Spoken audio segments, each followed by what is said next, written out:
Halo Sobat Full Tank. Halo Sobat Full Tank. Selamat datang kembali di Bincang-Bincang Mobil. Nah sekarang gue Adit bersama Rehan yang mulai menjadi host tetap. Host tetap dan host dadakan. Oke. Tergantung calling kan? Tergantung calling dan tergantung tema. Iya. Oke, nah sekarang ceritanya kita lagi di dalam Suzuki Grand Vitara. Iya. Mobil lama tapi satu-satunya di segmen ini yang pakai mild hybrid. Betul. Nah, jadi kita mau diskusi kita kali ini ada dua hal nih. Bagaimana Vitara, nama Vitara itu sendiri. Iya. Dan kedua, hybridnya itu. Dan seperti apa mobil ini dibandingkan kompetitor. Karena memang mobil ini desainnya juga udah cukup lama ya. Iya. 2022 kalau nggak salah di Indonesia. Di Indonesia masuk 2023. Oh, Tapi 23. di India tuh 2001-2022 lah. Nah ya karena mobil 2021-2022 itu gap desain interiornya terutama itu kerasa banget. Iya. True. Dan ini kalau gua ngelihatnya, gua kayak ngelihat ini Sob, Star Wars Ultra analog gitu ya. analog tapi canggih loh. Iya. Ternyata canggih lah ya, maksudnya Lumayan. ada HUD, bayangin. Iya ada HUD nih. HUD-nya udah, juga nggak terlalu ini ya, nggak terlalu menyilaukan Iya. mata loh ini. Pas. fungsional semua, udah kamera 360 udah ada kamera 360 loh. Iya, kamera 360-nya juga lumayan bagus. Lumayan bagus, meskipun yang belum ada adalah ADAS, belum Advanced ada. Driving Assistance System. Oke. Tapi gini, ADAS itu kan tergantung kita melihat dari sudut pandang orang ya.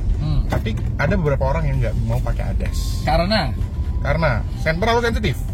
betul. Kedua, ADAS-nya nggak semua ADAS kan cuman ada yang gimmicknya doang. Atau kadang ADAS-nya itu ada yang ADAS-nya kamera, tapi kameranya juga nggak sensitif. Oh, jadi lag ya? Ya, jadi itu justru Lemot. malah merusak kenikmatan bawa mobilnya. Ya. Mungkin next time kita perlu diskusi soal ADAS khusus nih. Iya. Cobain karena kebetulan Mas Rehan ini punya mobil yang sudah pakai ADAS. Kalau mobil gua kan baru ya segitu deh. Iya. Oke, dan kita ngeliat kalau dari segi fiturnya sih, terus terang aja Vitara yang Grand Vitara ini benar-benar customer centric banget, customer oriented sekali. Kenapa? Fitur-fitur yang benar-benar dibutuhin sama konsumen itu ada semua. Customer Indonesia atau customer mana nih? Karena dia Customer yang Asian value banget. Asian value. Karena Indonesia tidak bisa berdiri sendiri, tapi juga kadang harus bergantung pada orang lain. Makanya kita Betul. bilang Asian value. Karena balik lagi nih, kalau orang bilang Suzuki itu India sentris atau perindapan, ya kita bandingkan aja skalanya, Iya. skala ekonominya. Kita lihat orang di sini, contoh nih, kita melipir sedikit ke R3 saudaranya. Iya. R3 itu di sini cuma sebulan berapa ribu sih? Iya. Mungkin kecil, di India 18.000 sebulan bayangin. Jauh gitu loh. Jadi buat apa Suzuki pusing-pusing memikirkan Indonesia kalau tidak dirasa urgent? Iya. Pun demikian dengan si Grand Vitara. Tapi harganya ini value for money loh. Oke, iya, jelas. Salah satu paling murah kan? Betul. Iya, paling harga termahal aja nggak sampai 400. Iya. Nah. Dan belum diskon. Belum diskon. Mungkin kalau ya sering lihat akun, salah satu ya akun yang suka menghujat itu, diskonnya di situ berapa ada? Iya. Lihat ya, betapa harga mobil ini akan tetap value for money sekali. Nggak jauh dari SL7 loh. Iya. Panoramic sunroofnya udah ada lagi. Nah, udah ada. Meskipun ini nggak pakai lapisan ini cuma kain nih. Ini Iya. belum mahal, panas, jadi kita belum tahu nih. Panas nggak? Penasaran juga. Tergantung sih. Tapi kalau gue bilang sih, untuk beberapa orang katanya sih ada yang bilang ditimpain kaca film. Oke. Gitu. Kita belum menemukan Indonesia di saat panas ya, karena pas lagi bawa mobil ini kita lagi hujan terus. Habis hujannya awet lagi kan? Iya, jadi belum. Nah, sebenarnya yang menarik ini ya, kalau kita ngomong Vitara. Sekarang itu Vitara ada 4 model Yes. sedunia. Ya Vitara Brezza, Vitara lah meskipun nama jadi Brezza. Vitara Vitara ini. Lalu Vitara Eropa beda lagi. Vitara Sama EVX. Vitara atau EVX, dan katanya mau masuk ke Indonesia. Tuh, Suzuki EV. Nah, harga 15 jutaan. Nah, Menarik sih. menarik. Karena harusnya Suzuki sama Toyota itu kan mobil yang dirancang untuk pengguna seawam mungkin. Iya. Mau dibilang konservatif, kolot, old school, jadul, terserah. Tapi ini kan kalau di piramida yang paling bawah, Iya. seperti ini kan. Tapi walaupun piramidanya paling bawah, tapi mobilnya enak. Betul, enak. Jangan terlalu expect berlebih lah ibaratnya. Ya, ini kan bukan hanya buat early adopter, tapi lebih ke arah gimana caranya si orang itu tuh bisa memaknai, menikmati. Nah, Suzuki itu tahu betul ngegali itu. Nah, kemarin sempat diskusi tuh sama tim Suzuki Indomobil Sales SIS. Jadi kalau lihat Suzuki itu mengutamakan dalam. Karena menurut Suzuki orang itu menghabiskan lebih banyak melihat interior mobil daripada eksterior mobil. Makanya mobilnya kan mukanya sebenarnya biasa-biasa aja kan. Iya, tapi interior gede. Iya, gede, lega, fungsional banget nih interior ini. Bahkan tingkat ergonomisnya itu lebih ke arah bener-bener gampang dijangkau. Iya. Oke. Tapi kalau lu sendiri nih sebagai pengguna SUV EV di harga 400 jutaan, ayo bingung kan? Iya. Itu lu menilai mobil ini gimana? Oke, kalau dari sudut pandang gue ini mobil yang benar-benar lu butuhin. Mobil yang utilize. Oke. Tinggi. Ya. Fiturnya cukup lah memadai. Suspensi oke. Dan lu sering nyetir sendiri. Iya. Ini penting. Ditambah lagi fitur-fiturnya gak berlebihan, gak overspec. Jadi distraksi dari kendaraannya juga lebih minim. Iya. Nah, perlu diingat juga, makin banyak mobil yang teknologinya makin bagus, belum tentu pengalaman berkendaranya juga makin bagus. Atau bahkan kadang bisa ke distract juga. Betul sekali. Intinya ya kembali lagi kita ke bahasan Espresso sebelumnya ya, mobil yang Anda butuhkan bukan inginkan. Iya. Dan jualannya ya nggak terbagus sih, udah tahun ini udah tahun kedua sih tahun lalu ya. Iya. Lalu cuman ya memang yang sering, mobil ini tuh yang istimewanya adalah dia punya sistem mild hybrid. Iya. Nah, dan itu sering dihujat oleh orang. Yes. Karena orang sepertinya salah kaprah Nissan. Ketika mendengar hybrid, orang mikirnya itu irit. Oh iya. Padahal mild hybrid itu konon dari hasil yang kita kumpulkan dan diskusi sama orang Suzuki sendiri, goalnya itu adalah mengurangi emisi. Betul. Sekian persen. Kalau konsumsi bahan bakar sih, ya pasti lebih irit lah, tapi tidak signifikan. Jadi di situ tuh yang menjadi pembahasannya. Karena kalau kita lihat sekarang mobil-mobil Eropa yang mild hybrid banyak banget loh. Oh jelas. Banyak sekali. Kemarin Audi Q8 yang launching kemarin pun mild hybrid. Dan orang makin bikin mild hybrid itu ada dua tujuan. Satu, mengurangi emisi. Dua, mengurangi hambatan pada saat starter. Oke. Canda nih orang. Buset. Iya loh. Tapi ngelamun loh kayak dia. Nggak tahu deh. Oke. Nah, itu dia. Intermezzo. Wahai pengguna ML300B2200LO, kalau dengar, muasabah diri Anda. tolonglah berhati-hati karena bisa jadi mobil berikutnya yang Anda potong tidak mengerem. Iya. Coba tadi dia pakai front collision warning terus tiba-tiba tetak gitu kan? Iya. Nah, itulah sih mild hybrid itu memang software memang beda. Nah, memang mungkin bukan kesalahan ya, pembelajaran dari Suzuki itu kemarin mereka terlalu mempromosikan kata hybridnya itu. Jadi konsumen salah persepsi. Mungkin ya. Barangkali sehingga dihujat sama banyak orang, meskipun sebenarnya nggak pengaruh ke angka penjualan juga sih. Seperti biasa yang menghujat adalah yang tidak beli. Biasanya kan yang menghujat itu kan mending ya. Giliran dikasih yang murah belum tentu beli juga, ya sudah lah kan. Sulit sekali untuk menemukan leads yang berkualitas, ya lihat aja dari orang-orang kalau mending itu. Betul sekali. Balik lagi ke sini. Nah ya, Sena di kanan atau di kiri. Ini mobil Eropa. Nah, Vitara sendiri itu sejarahnya cukup panjang banget. Dulu tahun 92 kalau nggak salah masuk sini yang 4x4 pertama. Yes. Lalu ada versi murah, versi 4x2 namanya Escudo. Terus ada Sidekick yang lebih murah lagi. Prismon kalau nggak salah ya. Lak 9899. Iya, ada yang namanya Drakwan. Nah, gue lupa Drakwan. Nah, setelah itu ada diganti jadi Escudo di sini. Yes. Lalu Escudo sendiri ada 3, Escudo biasa, Grand Escudo SL7 sama Escudo 1.6. Yes. Nah, nanti ada foto ini. Gue zaman test drive Escudo A7 tahun berapa? 2002. Dan orang tuh beli Escudo pada saat itu juga termasuk salah satu simbol kemapanan. Iya, dia waktu itu inget banget tuh. Bisa minum premium.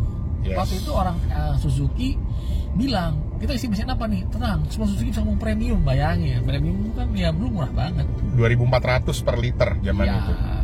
Dan pada saat itu Suzuki itu pada saat itu benar-benar niat bikin mobil yang fiturnya benar customer centric banget. Iya. Dan pada masanya itu XL7 itu salah satu mobil pertama yang udah berdouble airbag, tapi harganya paling terjangkau.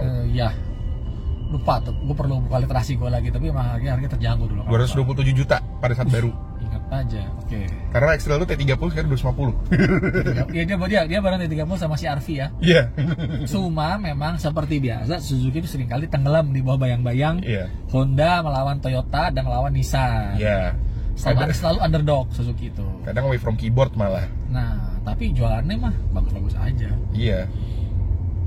Nah, yang terakhir Suzuki Vitara yang terakhir, yang 2006 itu juga ada kan. Namanya kembali jadi Grand Vitara. Grand Vitara. Nah, yang ini sebenarnya segmennya agak turun ya. Itu kan segmen C dulu kan. Iya, Ini medium. Jadi di B. Jadi ya. Tapi menarik. Nah, sekarang Vitara jadi banyak kan. Iya. Dan orang tuh mindset Vitara tuh kekar, berwibawa, gagah. Dan kalau dirunut ke belakang memang desainnya memang gagah sekali, apalagi Kecuali yang belakangan. Udah lebih soft, ini udah berbeda. Karena dulu kan selalu leather frame RWD. Iya. Ya, sampai di generasi yang terakhir 2013 itu masih RWD. Iya, RWD. Baru yang full model change yang di Eropa jadi FWD. Ya. Sama yang ini buat India. Nanti juga katanya nih konon bakal ada yang 7-seaternya nih lagi disiapin di India. Jadi dia kayak Vitara XL gitu. Nah, namanya XL7. Ntar di sini bingung lagi kalau nama XL7.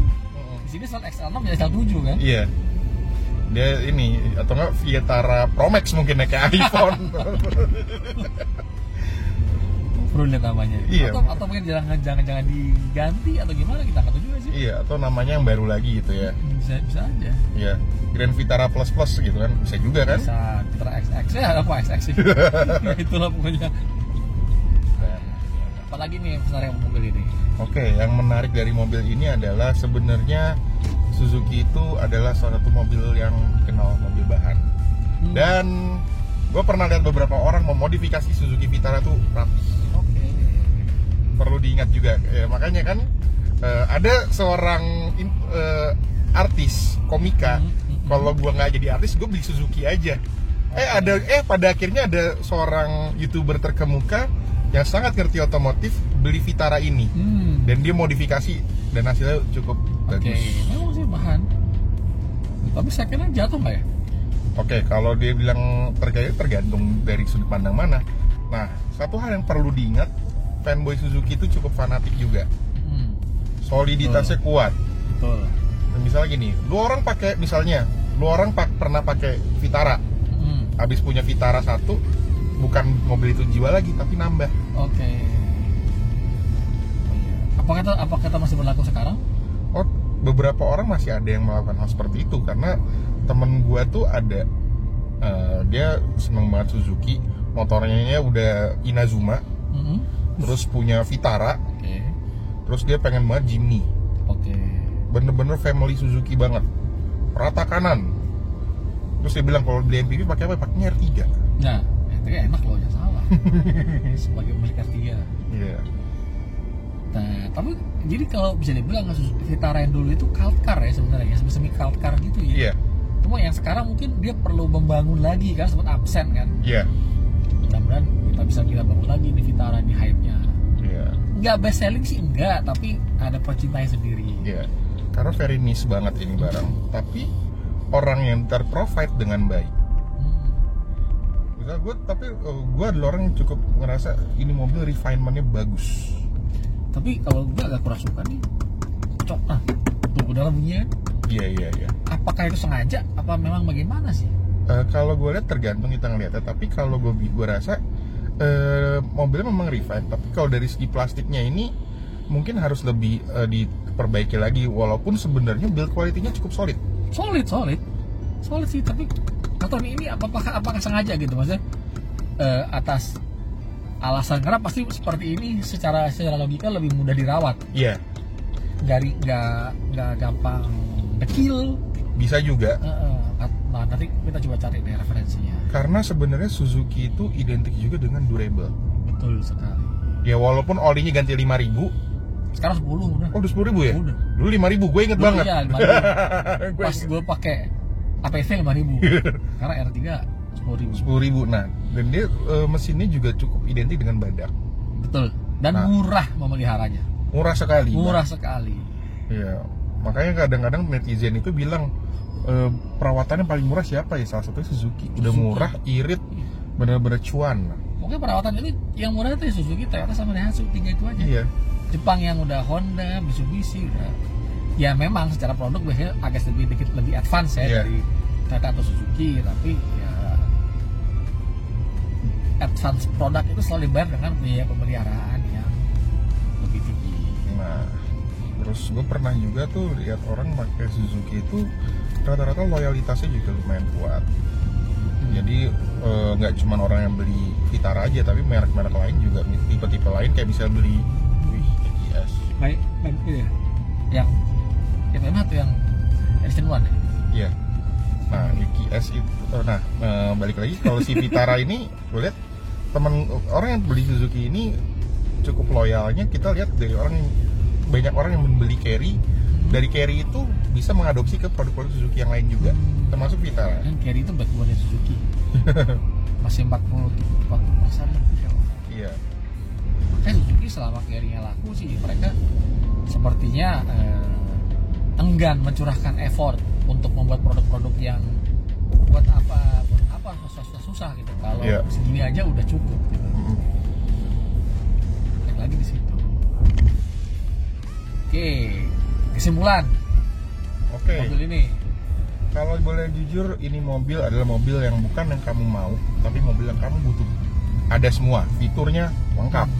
Memang kita hari-hari pakai ADAS terus-terusan ya belum tentu. Iya. Dan mobil ini dari segi kenyamanan, headroom, legroom, apalagi untuk orang-orang yang golongan pria 100 kilo ke atas ini enak. 100 kilo? Ya, pria 100 kilo. Oke.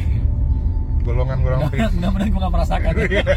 Golongan pria 100 kilo atau yang dengan tinggi yang di atas 175, 177, ini cukup, lebih dari cukup. Headroom ini jauh sekali, tinggi gue tuh 181. Iya. Nah ini jauh, jadi bener-bener orang yang kalau punya postur jangkung ini sangat cocok. Sepertinya memang benar ya. Sepertinya dibandingin sama SRV sama Yaris Cross lebih lega ini ya. Iya. Padahal kayak lebih kecil mobilnya. Iya. Terus gearboxnya ini juga bagi orang yang alergi CVT. Mobil ini tenang, transmisinya torque converter. Oh. Seumur hidup itu selama ganti olinya bener kan? Iya, dan benar-benar Suzuki membuktikan bahwa ya mobil ini tidak hanya sekedar punya indeks emosional tinggi, tapi juga punya durability yang baik.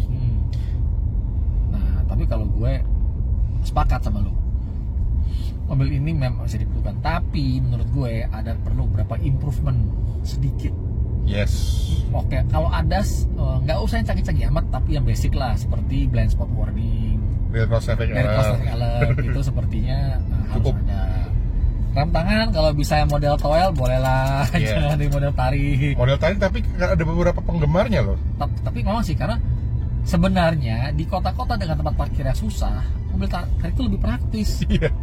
Karena kalau yang model toel pasti butuh effort buat menonaktifkannya. Pasti bisa ya. Tapi dan itu membuat orang jadi males, karena beberapa kali kita menemukan case atau story di mana ya udah pakai paralel nggak direm tangan karena males. Gitu. Nah, jadi mungkin untuk wilayah-wilayah seperti Jakarta yang parkirnya susah, India, jangan-jangan memang rem tarik ini memang lebih efektif. Ya karena lebih dibutuhkan juga kan. Kan kalau di India itu kan berjalan dengan ketidakpastian gitu.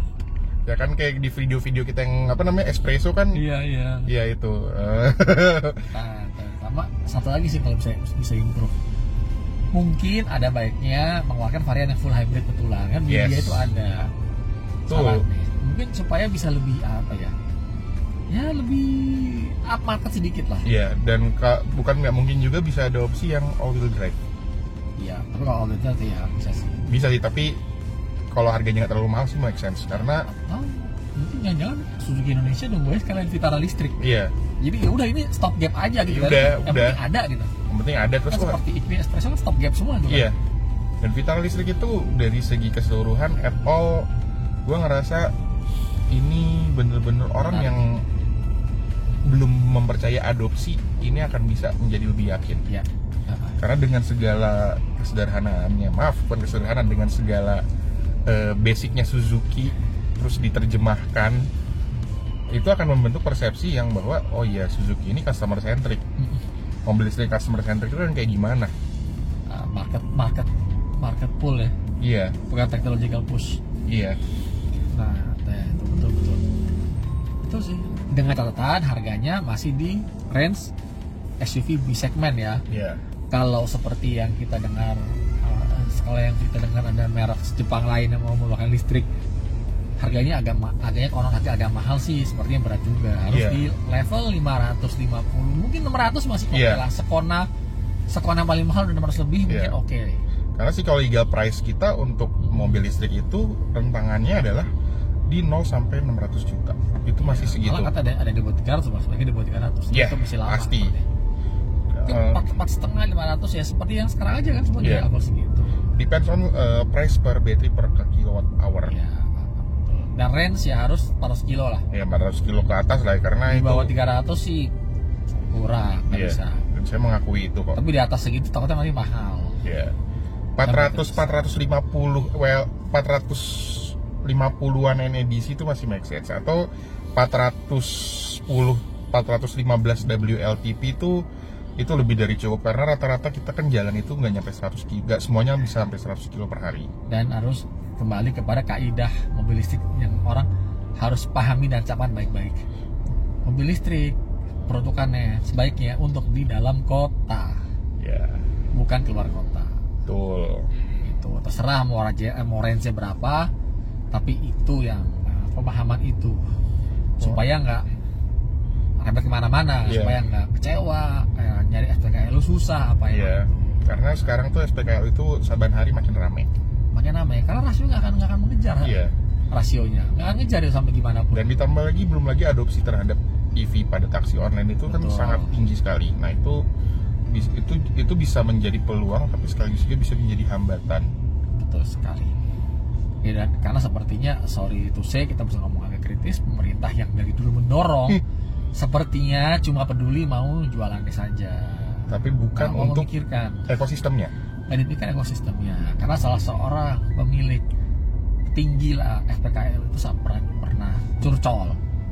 Ini government nggak tahu arah kemana, bayangin. Povadis. Oke, jadi sudah begitulah Bang Roni. Oke, kalau gitu sudah merembet kemana-mana soal listrik. Sudah jauh menjauh Udah banget. Nanti berikutnya kita lanjut lagi di mobil listrik lagi nextnya. Yo, Wah, kalau begitu terima kasih sudah menonton. Jangan lupa like, subscribe, dan komen, serta share. Dan kalau mau baca informasi atau opini kami di seputar otomotif, kunjungi bincangcamobil.com. Gue Rehan, Gue Adit, pamit. sampai berjumpa.